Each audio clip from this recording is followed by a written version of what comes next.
नमस्ते छात्रों, मैं श्री गायकवाड़ आर्यल ज्ञान समृद्धि से चैनल पर आपका हार्दिक स्वागत। आज हम भाषा अध्ययन व्याकरण का अध्ययन करेंगे।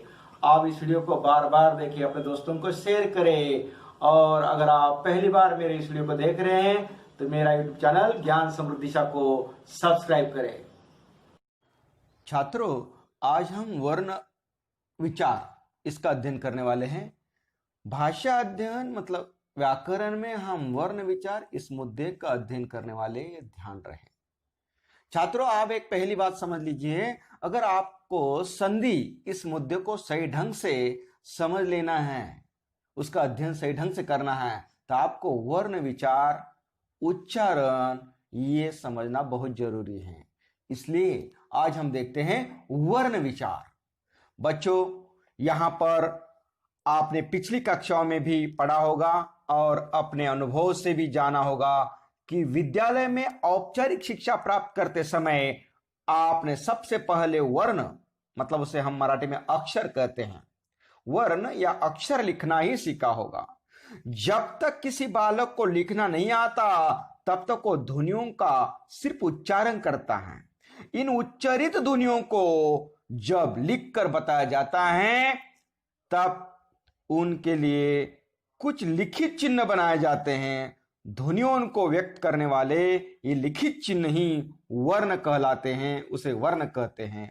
अतः यह कहा जा सकता है कि उसकी परिभाषा कैसी होगी?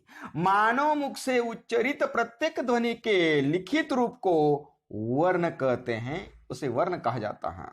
वर्ण के और खंड नहीं किया जा सकते। छात्रों, हमें एक ध्यान रखना चाहिए कि वर्ण भाषा की सबसे छोटी इकाई है, अतः यह भाषा का मूलाधार है। भाषा का प्रत्येक शब्द वर्णों से ही बनता है। हिंदी में वर्णों को अक्षर भी कहते हैं।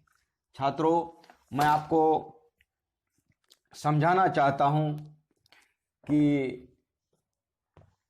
भाषा के अंतर्गत आपने पढ़ा कि विचारों को स्थायित्व प्रदान करने के लिए लिपि की आवश्यकता होती है।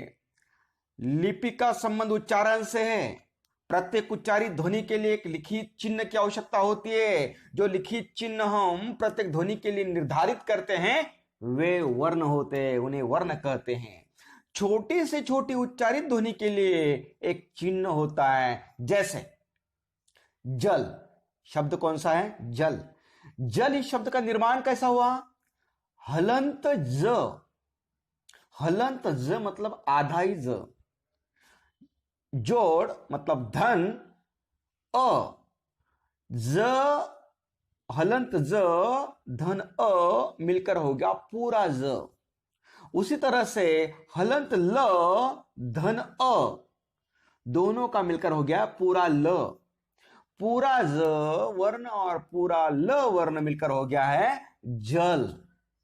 मतलब हर वर्ण के साथ अ की मात्रा होती है, अ होता ही है। यहां स्पष्ट है कि हर ध्वनि एक वर्ण को इंगित करती है। इस प्रकार हम कह सकते हैं, क्या कह सकते हैं? वर्ण भाषा की उस मूल ध्वनि को कहते हैं जिसके और टुकड़े न हो सके, जिसके और टुकड़े नहीं किया जा सकते, उसके खंड नहीं किया जा सकते, उसे कहते हैं वर्ण ध्वनि। वर्णमाला, वर्णमाला, वर्ण धनमाला, वर्ण धनमाला दो शब्दों से मिलकर बना है। वर्णों की माला जो है उसे वर्णमाला कहते हैं। दूसरे शब्दों में क्या कहूंगा मैं? वर्णों के क्रमबद्ध समूह को वर्णमाला कहते हैं। हिंदी भाषा के वर्णों को उच्चारण के आधार पर दो भागों में बांटा जाता है।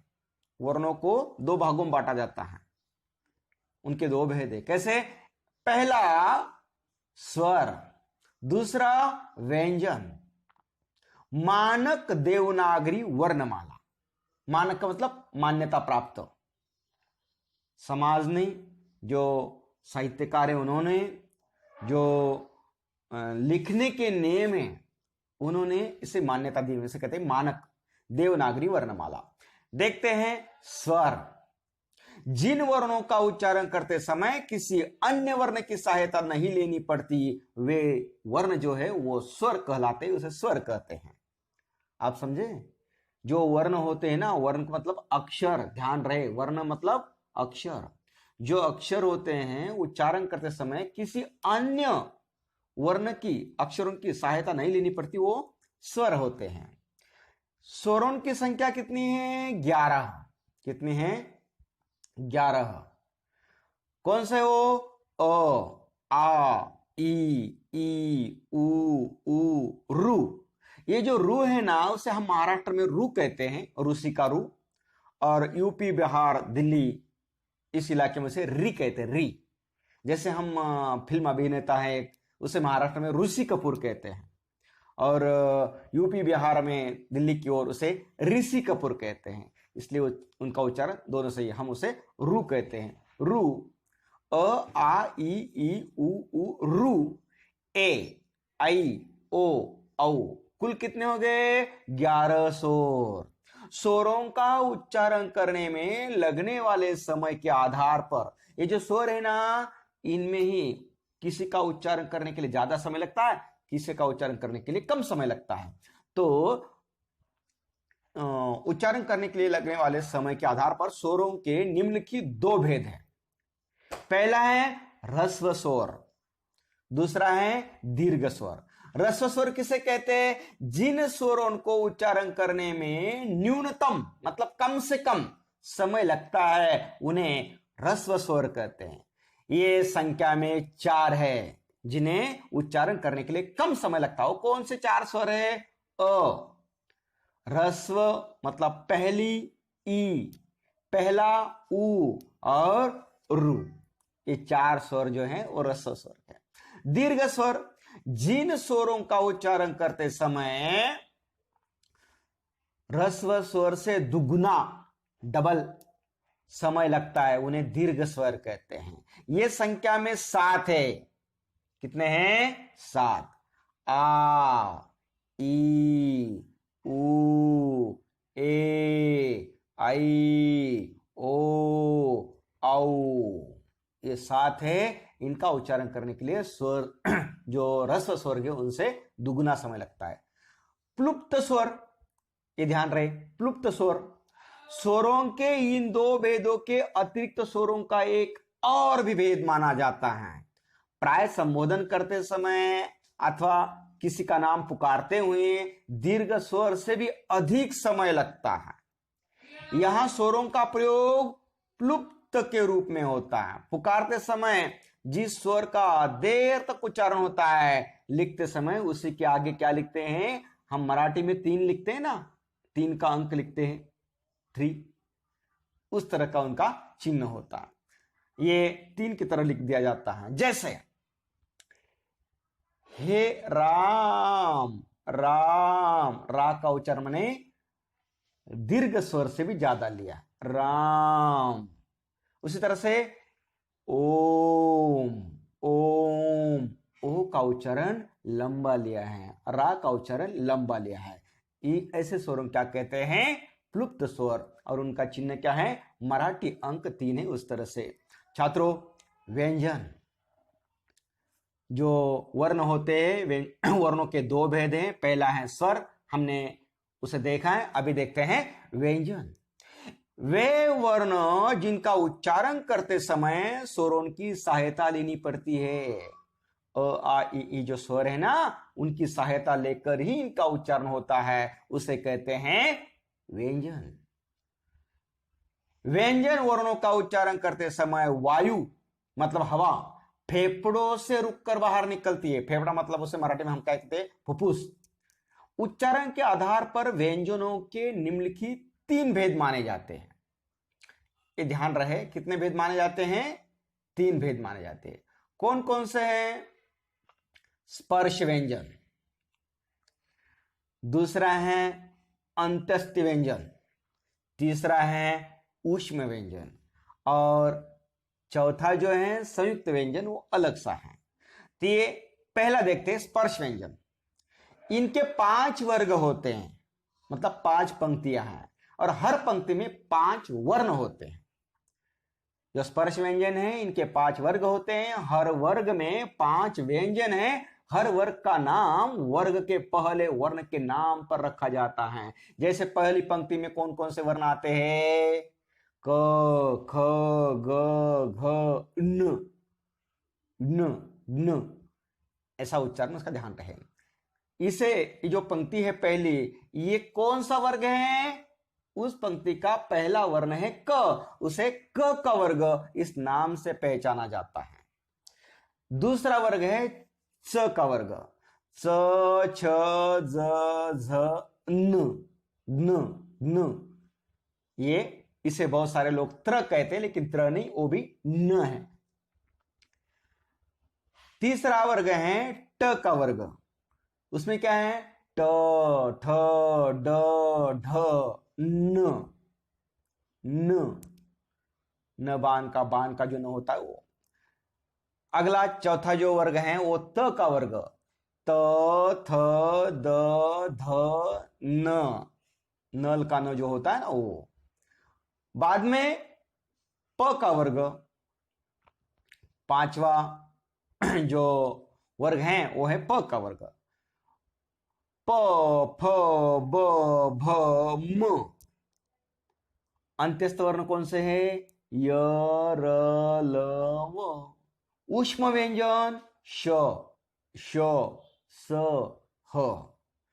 और संयुक्त व्यंजन जो है ना, उन्हें संयुक्त व्यंजन को जो स्वर होते हैं, स्वर तो उसके साथ आता ही है, लेकिन उसके पहले जो व्यंजन होता है वो एक व्यंजन से नहीं, 2 व्यंजन मिलकर ये व्यंजन तैयार होता है, निर्माण होता है।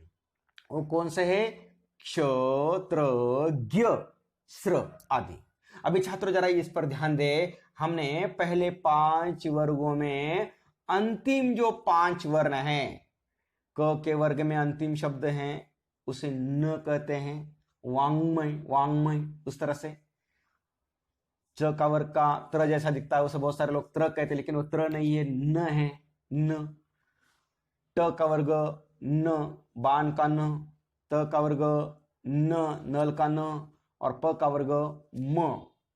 ये जो 5 वर्ण है न, न, न, न, म, इन्हें कहते हैं पंचमाक्षर। ये ध्यान रहे, क्या कहते हैं इन्हें? पंचमाक्षर। इनका इस्तेमाल कहां होता है? हम बहुत सारे अक्षर पर बिंदी अनुसार देखते हैं, तो कौन से अनुसार के अनुसार कौन सा न इस्तेमाल किया जाता है? जैसे पहले लाइन में देखिए, पहली पंक्ति में न वांग्मय शब्द का आया, वांग्मय, उसमें इसका इस्तेमाल होता है। जो ड जैसा दिखता है और आगे उसकी बिंदी दी है, वो जो न है वो वांग्मय शब्द में इस्तेमाल किया जाता है। यहां पर मैंने आपको दूसरा उदाहरण दिया है, कंगन। क पर जो अनुसार, ध्यान रहे कहां इस्तेमाल करते हैं, जब ध्यान से सुने। ये जो क है ना, क पर मैंने अनुसार दिया है, क पर अनुसार दिया है, कोई बात नहीं है।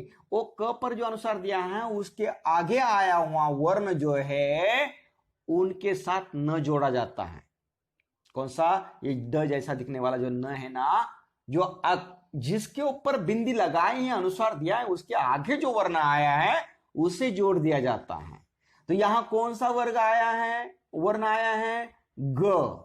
अभी यहां जो 5 लाइन पंक्तियां मैंने दी हैं, क का वर्ग, च का वर्ग, ट का वर्ग, त का वर्ग, प का वर्ग, इनमें से जो ग है वो कौन सी वर्ग में है? जरा ध्यान दे, क के वर्ग में है ग। क्या है? क के वर्ग में ग। फिर क के वर्ग में कौन सा न आया है? पहला न, जो ड जैसा दिखता है वो, उसे कहते हैं न, न, वो आया है। फिर जिस पर अनुस्वार दिया है उसके आगे आया हुआ जो वर्ण है, उसके जिसके ऊपर हमने अनुस्वार दिया उसके आगे जो वर्ण आया है, वो वर्ण, आगे आया हुआ वर्ण जो है वो कौन से वर्ग का है? क वर्ग का है, त वर्ग का है? जिस वर्ग का है उस वर्ग में कौन से 5 में से कौन से प्रकार का न है, उस न का इस्तेमाल करना पड़ता है। मैंने आपको यहां 2 उदाहरण दिए, कंगन, जंगल, ओ, क्योंकि ये ग है, जंगल, कंगन, ये जो है ना ग जो वर्ण है ना, वो पहले क के वर्ग में है और क के वर्ग में जो ड जैसा दिखता वो न आया हुआ है। दूसरा उदाहरण है त्र जैसा दिखने वाला न, चंचल, चंचल। च पर मैंने अनुस्वार दिया है पहले च पर, लेकिन दूसरा च महत्वपूर्ण है। दूसरा च को वो न जोड़ दिया जाता है। तो दूसरा च जो पंक्ति में है वो कौन सी पंक्ति है, कौन सा वर्ग है? च का वर्ग है। च के वर्ग में कौन सा न आया है? त्र जैसा दिखने वाला न। तो त्र नहीं है, लेकिन उसे न कहते, लेकिन बहुत सारे लोग उसे त्र समझते हैं। तो ओ न यहां इस्तेमाल करना पड़ता है। मैंने आपको यहां पर दो उदाहरण दिए, चंचल, चंचू। तीसरा बान का न है, ठंडा। ठ भले कहीं क्यों ना हो, ठ से कोई मतलब नहीं, उसके ऊपर अनुसार दिया है, लेकिन जो न है वो जोड़ना है ड से, आगे आए हुए वर्ण से। तो यहां पर जो वर्ण है वो है ड, और ड कौन से लाइन में है? ट के वर्ग में है। ट के वर्ग में कौन सा न आया है? बान का न। फिर उसका वर्ण यहां उसका इस्तेमाल करना है, उपयोग करना है। धंधा, धंधा में यहां ध पर अनुसार है, लेकिन न हमें जोड़ना है कहां? द से। द कौन सी पंक्ति में है? त की पंक्ति में है। तो फिर यहां त की पंक्ति में कौन सा न आया? नल का न आया है। तो यहां फिर धंधा ऐसा जोड़ दिया जाता है, यहां न इस्तेमाल होता है। प का वर्ग में अंबा, मराठी में कहते हैं हम अंबा, पंप। वैसे म का उच्चारण भी अनुसार के लिए होता है। तो यहां प के वर्ग में म आया है। आ, ये तो स्वर है, उस पर अनुसार आया है। अनुसार का जो उच्चारण होता है वो न की तरह होता है, न या म की तरह, हलंत म की तरह। तो ये अंबा। जिस लाइन में अंबा, अभी ये ध्यान रहे, अंबा इस शब्द पर आ पर मैंने अनुसार दिया है, लेकिन उसके आगे आया हुआ वर्ण कौन सा है? ब है। और ब के लाइन में पंक्ति में कौन सा वर्ण आया है? अंतिम पंचम अक्षर का म, इसलिए वहां अंबा, पंप, ध्यान रहे, इसे कहते हैं पंचम अक्षर। छात्रों, उच्चारण स्थान, मैंने यहां पर आपको एक आकृति दी है, उसे जरा ध्यान से पढ़िए और उसका अध्ययन कीजिए। मुख के जिस भाग से जो वर्ण बोला जाता है वो भाग उस वर्ण का उच्चारण स्थान कहलाता है।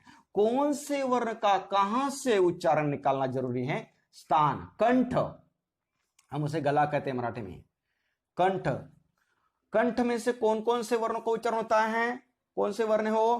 अ, आ, आप सब समझ लो, फिर प्रैक्टिस करें, सराव करें उसका। अ, आ, क, हलंत क, हलंत ख, हलंत ग, हलंत घ, हलंत च, हलंत न। ये इसका नाम क्या है? स्थान का कंठ्य। कहां है जरा आप देखें तो, कहां है? ये है कंठ्य।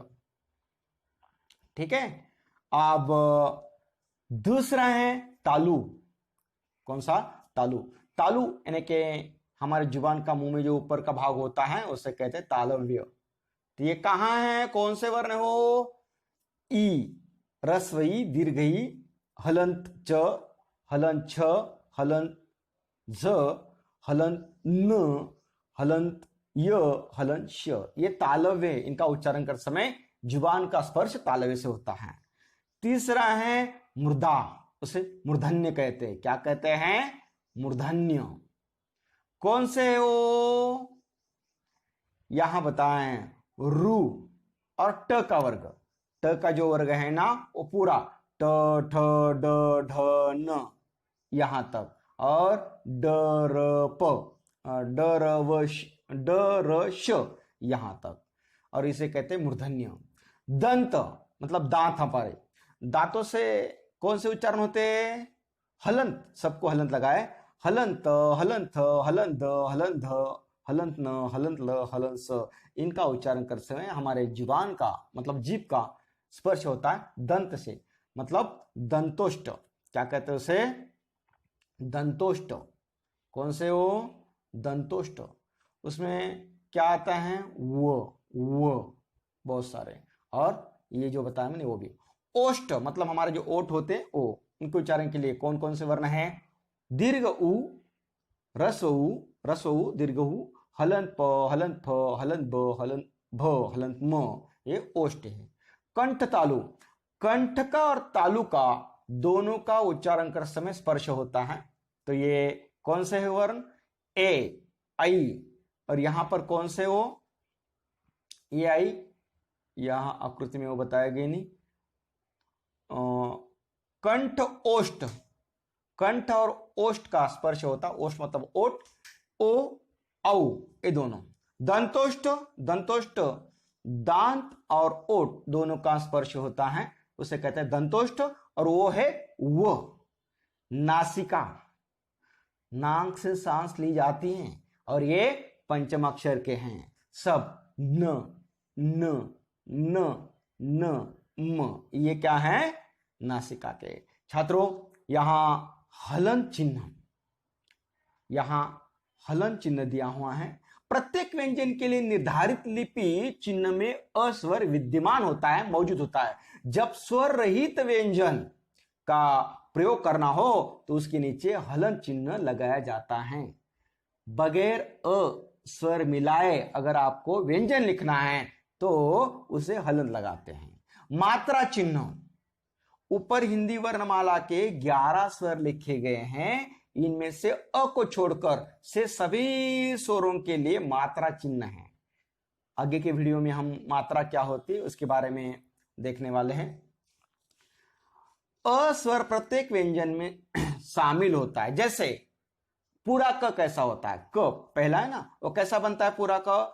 हलंत क, हलंत क धन अ बराबर होता है पूरा क। छात्रों, उसी तरह से हलंत र के साथ उ की मात्रा लगाकर क्या बनता है? रु, ह्रस्व रु बनता है। हलंत र के साथ दीर्घ उ की मात्रा लगाकर क्या बनता है? दीर्घ रु बनता है। उसी तरह से अ स्वर का मात्रा चिन्ह नहीं होता, ध्यान रहे, अ स्वर का मात्रा चिन्ह नहीं होता, बाकी सबका होता है। अरहित व्यंजन लिखते हो तो इसे इस प्रकार लिखे जाते हैं। खड़ी पाई पर समाप्त होने वाले वर्णों की खड़ी पाई हटा दी जाती है। जैसे बच्चा, डबल च है ना यहां पर, दुगना च, च, च, तो उसे अगर आपको हलंत लिखना है पहले च को तो उसकी पाई जो होती है ना, खड़ी पाई, खड़ी डंडा, वो निकाल देते और वो आधा च बन जाता है। बच्चा, पत्ता, प्यास आदि। नंबर 2, जिन वर्णों के बीच खड़ी पाई होती है वहां खड़ी पाई के बाद वाला नीचे का हिस्सा हटा देते हैं। कैसे? वक्त, कोफ्त, फ जो है, क जो है, क का एक भाग नीचे आता, दूसरा भाग, फ का दूसरा भाग थोड़ा नीचे आता है, इसे आधा कर देता है। तीसरा, जिन वर्णों में नीचे गोलाई हो वह हलंत लगा दिया जाता है, उसका आधा बनता ही नहीं है। जैसे खट्टा, आधा ट लिखना है, बगैर अ का ट लिखना है लेकिन लिखा नहीं जाता, इसलिए उसके नीचे हलंत लगा देते हैं। खट्टा मतलब डबल ट है वहां पर। चिन्ह, अड्डा आदि। चौथा, र वर्ण को आगे के व्यंजन के ऊपर लिखा जाता है। जो र वर्ण होता है, हलंत र, आधा र, हलंत र को अगर लिखना है तो उसके आगे आया हुआ जो वर्ण है ना उसके ऊपर, उसे मराठी में हम रफार कहते हैं, उस तरह से। जैसे कर्म, चर्म जो ऊपर दिखाई देता है आपको, ये साइन चिन्ह, उसे कहते हैं हलंत र, आधा र। अंग्रेजी शब्दों का शुद्ध उच्चारण करने के लिए केंद्रीय हिंदी निदेशालय ने अ को भी स्वरों में शामिल करने की सिफारिश की है। इसे शामिल करने पर स्वरों की संख्या कितनी होगी? 12 हो गई है। जैसे ball, doctor, college, doll, toffee आदि। पहले हिंदी में ball, doctor, college, doll, toffee ऐसा कहते। अभी नया बदलाव आया है, ध्यान रहे। डॉक्टर को डॉक्टर कहते हैं, डॉक्टर। कॉलेज को कॉलेज कहते, अभी नया आया है सर। अनुसार, अनुस्वार नासिक व्यंजन है, अर्थात इसका उच्चारण नाक से किया जाता है। जो अनुस्वार होते हैं ना, उसका उच्चारण नाक से किया जाता है। इसे स्वर या व्यंजन के ऊपर लगाया जाता है, जैसे पंकज, प पर मैंने अनुस्वार लगा दिया, लेकिन उसका जो न बनता है वो कौन सा न बनता है, मैंने पंचम अक्षर को अभी बताया आपको। पंकज इस शब्द में जो अनुसार है, वो अनुसार का मतलब है पंचम अक्षर का एक न। तो कौन सा न आएगा यहाँ पर? प तो है, प पर अनुस्वार है, उसके आगे जो वर्ण है क है, तो फिर क के लाइन में, क के वर्ग में पंचम अक्षर का कौन सा न है? जो न है वो आएगा। और वो न कौन सा है? जो ड जैसा दिखता है, उसके आगे बिंदी है ओ। अंगत, यहां पर भी वही आएगा, ध्यान रहे, ग के वर्ग में भी वही ड जैसा न है। अनुनासिक, दूसरा मुद्दा है अनुनासिक। अनुनासिकता का स्वर का चिन्ह गुण है। सामान्य रूप से स्वर का उच्चारण करते समय हवा मुंह से निकलती है, परंतु जब स्वरों का उच्चारण करते समय ध्वनि मुंह के साथ साथ नाक से भी बाहर निकले तो स्वर अनुनासिक हो जाते हैं।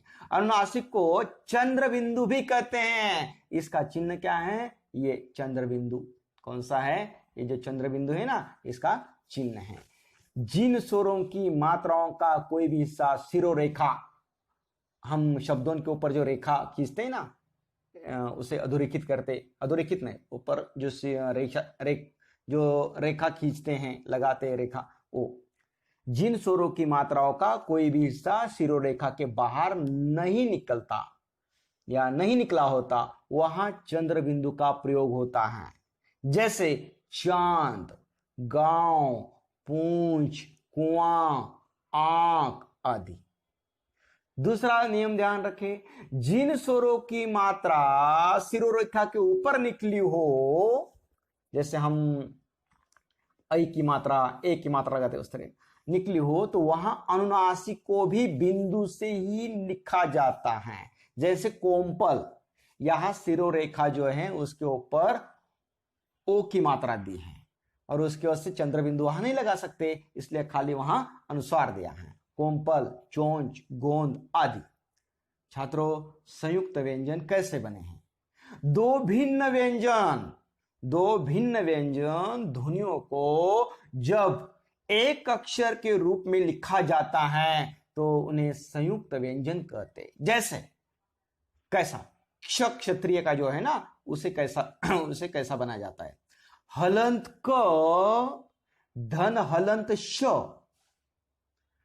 आधा क धन आधा श, और उनके साथ में अ मिलकर होता है क्ष। क्षमा है ना, क्षत्रिय, क्षमता आदि। ये क्ष कैसा बना है? क्ष ये संयुक्त व्यंजन है, लेकिन कैसा बना है? हलंत क, हलंत श और अ ये स्वर।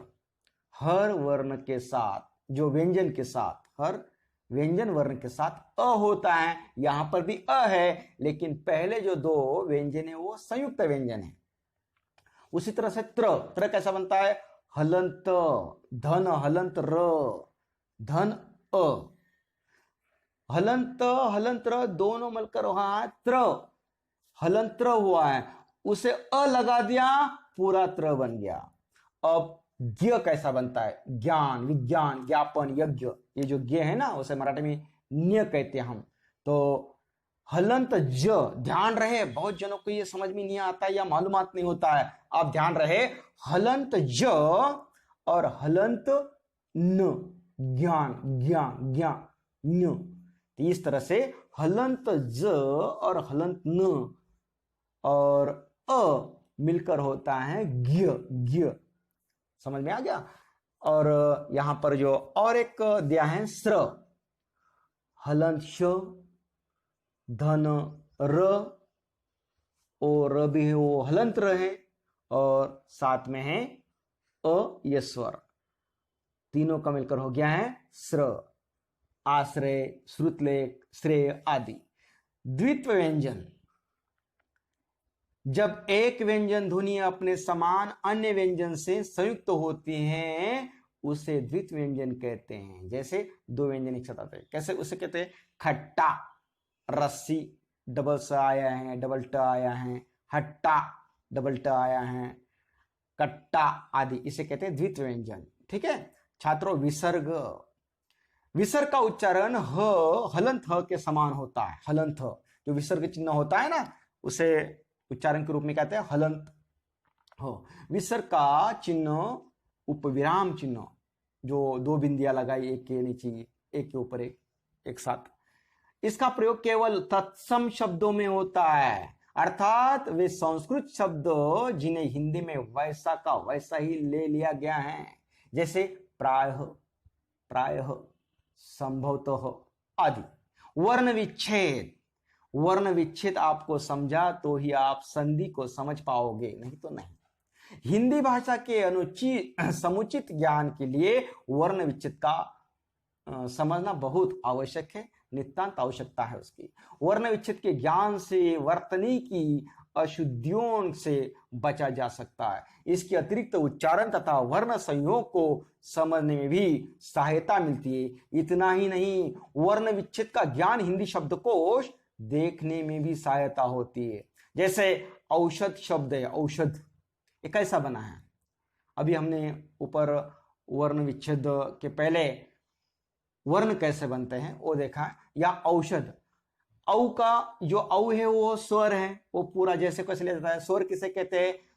जिन वर्णों को दूसरे किसी शब्दों के, दूसरे किसी वर्णों की उच्चारण के लिए आवश्यकता नहीं होती उसे स्वर कहते हैं। यहां औ स्वर है, पूरा आएगा। बाद में श कैसा बनता है?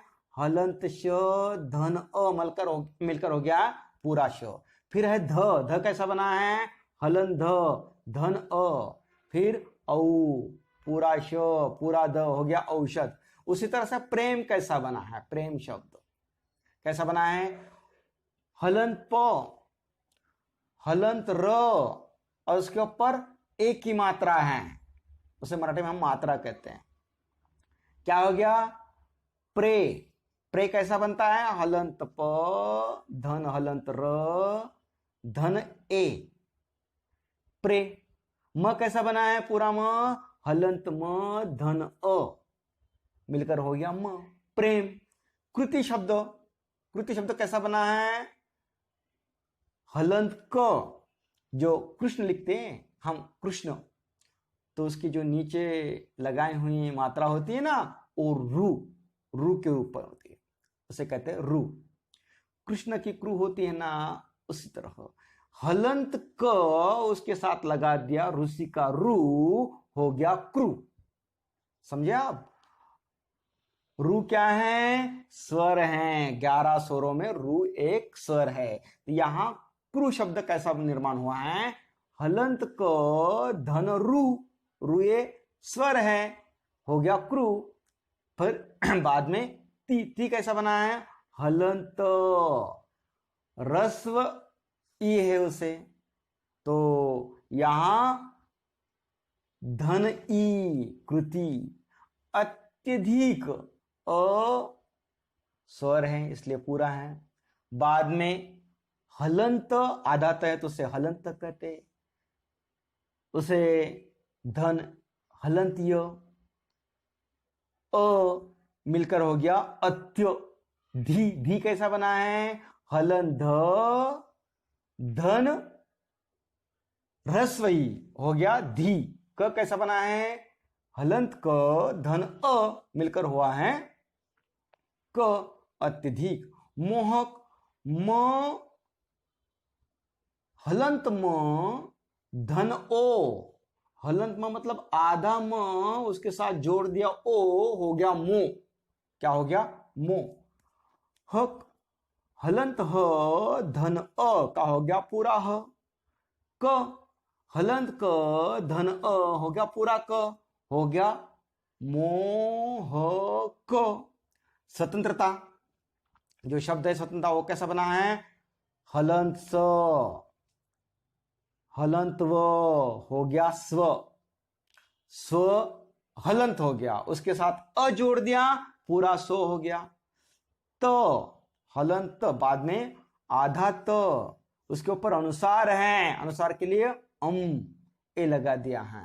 ये अयोग मात्रा है, अयोग चिन्ह, अयोग वर्ण उसे कहा जाता है, बाद में समझाऊंगे इसके बारे में, के बारे में। हलंत धन हो गया तन, तन त्र, हलंत हलंत धन हो गया त्र, ता ता, हलंत धन हो गया ता, स्वतंत्रता। क्षमता, क्षमता, क्ष कैसा बना है, मैंने अभी आपको संयुक्त व्यंजन बताया है, कैसा बना है, हलंत क, हलंत श, हो गया क्ष, हलंत म, धन हो गया पूरा म, हलंत धन हो गया ता, क्षमता। श्रम कैसा बना है, श्रम हलंत श, धन हलंत र, धन हो गया श्र, म हलंत म, धन हो गया म। ईदगाह, ई ये दीर्घ ई है, ये स्वर है, पूरा लिख दिया, ईदगाह, दगाह, हलंत धन धन हलंत ग, बाद में धन धन हलंत धन धन मतलब अधिक, ईदगाह। धर्म हलंध हलंध हो गया ध, रम करना है, रम, उसके पहले हलंत र, हलंत म और धर्म। अनिरुद्ध धन हलंत न,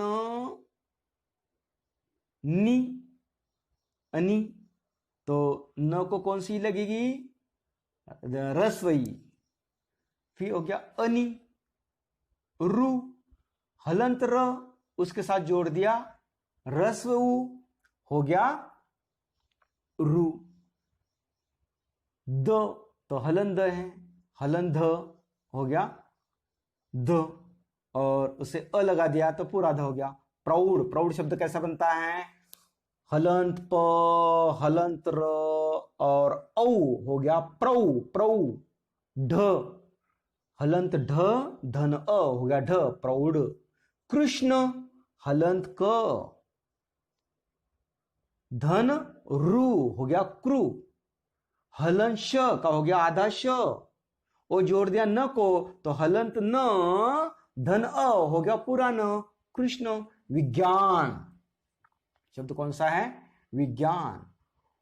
हलंत व, धन पहली मतलब रस्वई हो गया वी।